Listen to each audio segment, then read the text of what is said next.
Hello, friends. Again, I greet you with the words of the Lord Jesus. Shalom Aleichem, peace be with you. As I mentioned yesterday, I want to take the opportunity during Holy Week to reflect a bit upon the things that Jesus did in the time leading up to Good Friday.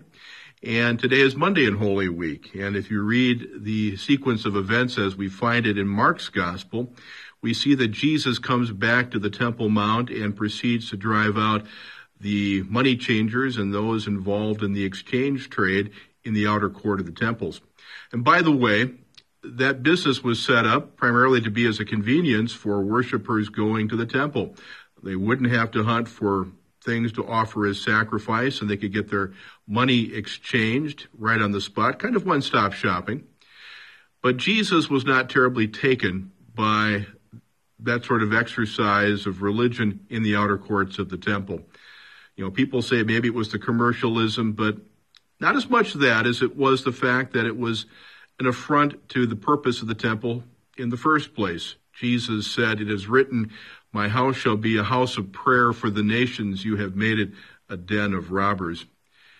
Jesus had the vision of the temple as being a place where people of all nations could come and meet and be in prayer.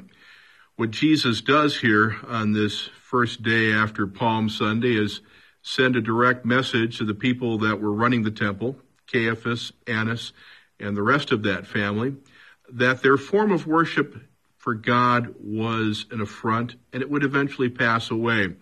Jesus was sending the distinct message that what they were doing was no longer pleasing to God. They had missed the purpose of divine worship. There are lots of persons that would say that this was the straw that broke the camel's back for the temple authorities, that when Jesus performed this prophetic act, that was the thing that drove them over the edge, and that was the thing that had led to their decision to finally get rid of Jesus. And that may well be true.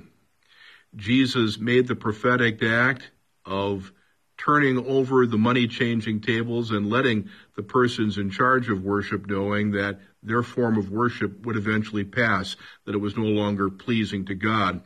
And true enough, within 40 years, the temple would be destroyed. That form of worship would pass away.